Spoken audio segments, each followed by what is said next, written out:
The standard playbook for accumulating extreme wealth is straightforward. Achieve a massive liquidity event, diversify those assets into stable markets, and shift your entire strategy towards capital preservation. Elon Musk took a different path. Today, he maintains active dominance across artificial intelligence, telecommunications, and sustainable energy, industries with massive capital requirements and even larger risks. His current status wasn't built by shielding his fortune. He reached it by repeatedly placing his entire net worth in the path of total liquidation. To find the mechanism behind a fortune this size, we have to analyze the moments he deliberately engineered his own near ruin. His early career provided the necessary foundation. After building and selling Zip2 and PayPal, he walked away from the digital world with hundreds of millions of dollars in liquid cash. In Silicon Valley, this is where most founders transition into safe venture capital or permanent retirement. Musk did neither. He liquidated his holdings and poured the capital into the high-friction worlds of automotive manufacturing and aerospace engineering. These sectors are notoriously difficult for startups. They require massive overhead and are dominated by century-old monopolies that use their scale to crush new competitors. SpaceX and Tesla were structured to solve specific industrial bottlenecks, like the high cost of orbital delivery and the energy density of battery packs. This chart shows the disparity in entry costs. A software startup scales on a flat budget, but aerospace and auto require a screen-filling capital spike for a single prototype. This staggering cash burn rate means a $100 million fortune can disappear in months building supply chains.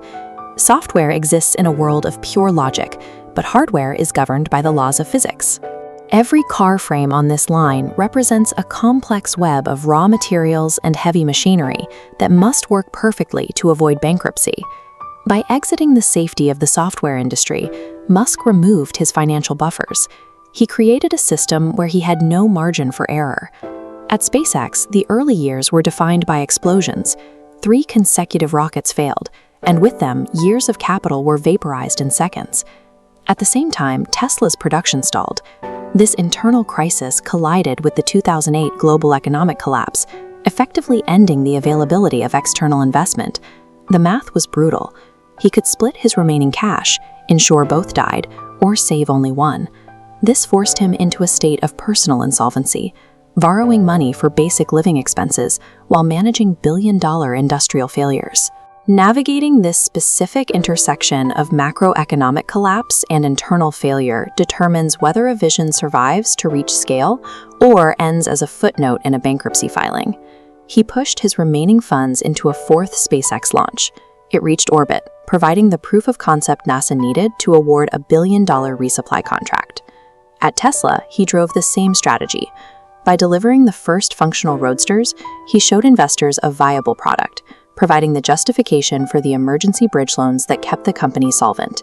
His willingness to endure maximum financial pressure bought the time necessary to move his companies from experimental theory to industrial reality. The distance between the 2008 crisis and his current net worth is vast. Today, SpaceX and Tesla have shifted from the edge of failure to industry leaders. This chart illustrates wealth as a lagging indicator.